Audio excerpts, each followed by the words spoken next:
my writing desk, will you? Thank you. And Guillermo, thank you. Bring me my writing chair. And Jeff, if you would, I'd love to have some writing music while I do this, because I'm writing a letter. I'm going right to the top.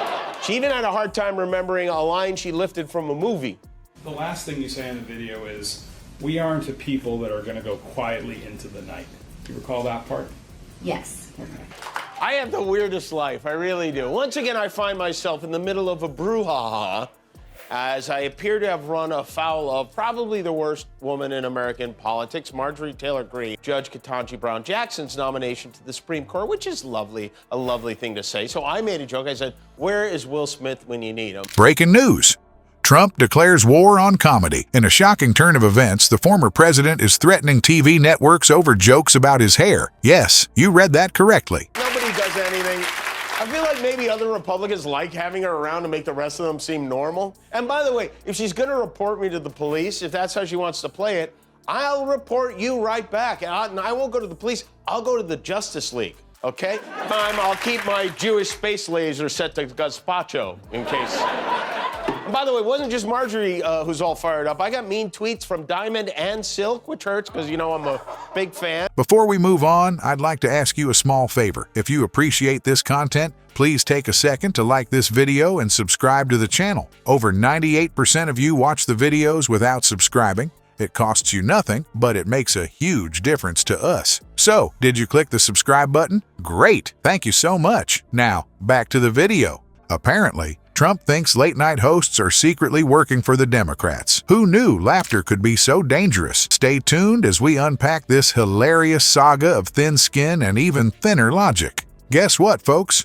Our favorite orange-tinted reality TV star is throwing another tantrum, but this time, it's not about rigged elections or building walls. Nope, Donald Trump's latest meltdown is about jokes. Yep, you heard that right.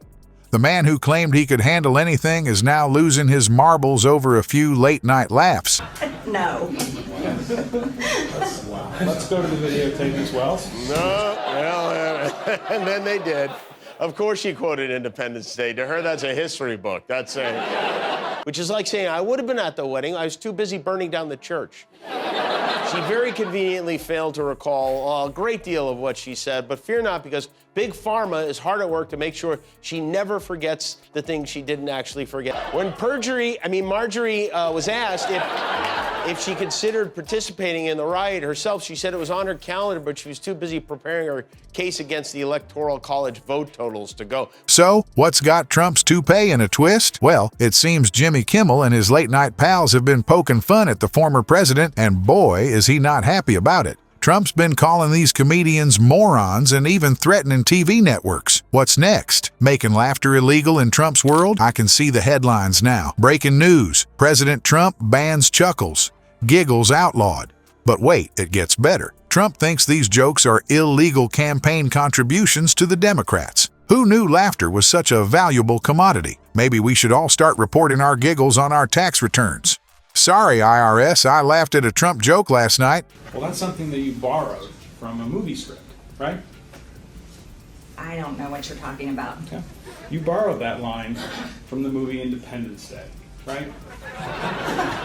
Now, that phrase, "we aren't a people that are going to go quietly into the night," that's not something that you came up with on your own, is it? I have no idea what you mean. What she does instead of working, she tweets. After she saw it, she tweeted, ABC contacts my employer. This threat of violence against me by Jimmy Kimmel has been filed with the Capitol Police. Do I owe you money now? Let's take a peek at some of Kimmel's zingers that got under Trump's notoriously thin skin. Kimmel compared Trump's cabinet picks to the Three Stooges and questioned Dr. Oz's qualifications by asking, what the WWF is going on here? Ouch! No wonder Trump's mad. Those are some real knee slappers. Kimmel even joked, I swear I hear from Donald Trump more than I hear from most of my uncles. Well, Jimmy, maybe Trump just wants to be part of the family. Uncle Donald does have a certain ring to it, doesn't it? Remember when Trump used to brag about his thick skin? Well, it looks like that skin is thinner than his comb-over now. Kimmel pointed out this irony, suggesting that Trump's outrage reveals a much more sensitive side than his tough guy image would have us believe. It's like watching a toddler have a meltdown in the candy aisle, except this toddler has access to nuclear codes. But here's the kicker. Trump's reaction shows he can dish it out, but he sure can't take it. This threat of violence against me by Jimmy Kimmel has been filed with the Capitol Police. By the way, if she's going to report me to the police, if that's how she wants to play it, I'll report you right back. And I won't go to the police. I'll go to the Justice League, okay? Dear, I'm writing about a woman who might be a supervillain. Like the Joker, she thinks she is funny.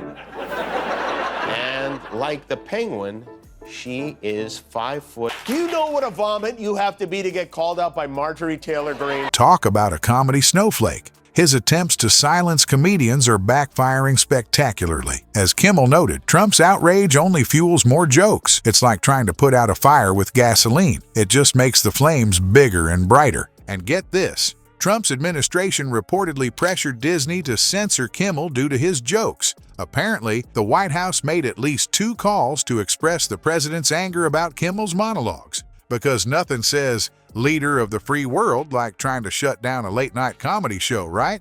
Well, folks, it looks like we've got a new member in the Can't Take a Joke Club. Move over, Trump, because Marjorie Taylor Greene is stepping into the spotlight with her very own comedy meltdown, and boy, is it a doozy. So, what's got MTG's panties in a twist this time? Turns out, Jimmy Kimmel had the audacity to compare her to a potato head doll. Yep, you heard that right, a potato. And instead of laughing it off like a normal person, MTG decided to go full Karen and threatened to call the cops. Because nothing says, I'm a serious politician like tattling on a comedian to the Capitol Police. But wait, it gets better. MTG, in all her potato-y wisdom, claims she's defending free speech by trying to silence a comedian.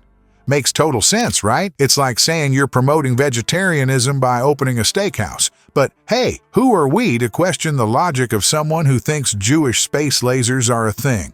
Now, here's where things get really weird. In a plot twist that nobody saw coming, Kimmel and MTG actually agreed on something. I know, it sounds like the beginning of a bad joke. A late-night host and a conspiracy theorist walk into a bar, but it's true.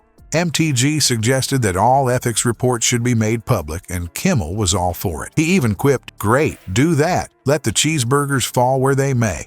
It's like watching your parents agree on something for the first time in years. You're not sure whether to be happy or terrified. But let's not get ahead of ourselves here. This momentary agreement doesn't change the fact that MTG had a full-blown meltdown over a potato joke. It's like she's trying to out-Trump Trump in the thin-skinned department. What's next? Will she demand the FDA classify potatoes as a form of hate speech? The whole situation is enough to make you wonder if we've slipped into some bizarre alternate reality where politicians have the emotional resilience of a soap bubble. I mean, come on. If you can't handle being compared to a toy potato, how are you supposed to handle the pressures of running a country? It's not like being called a potato is the worst thing that can happen to a politician. Just ask Dan Quayle how to spell it. Well, folks, it looks like our political comedians are doing more than just cracking jokes. They're cracking the foundation of democracy itself. Who knew laughter could be such a powerful weapon?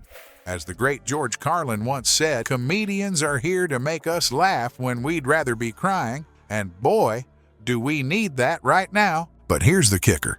Some of our esteemed leaders seem to think they're above a good roasting. They're threatening lawsuits faster than you can say thin-skinned politician. Maybe instead of trying to silence the jesters, they should work on their own material. I mean, if you can't take the heat, get out of the comedy club. The White House. Remember, folks, in a healthy democracy, we should be able to laugh at our leaders. If they can't handle a few jokes, how are they going to handle the really tough stuff? So keep laughing, keep questioning, and keep those politicians on their toes. After all, the real joke is on them if they can't take a joke.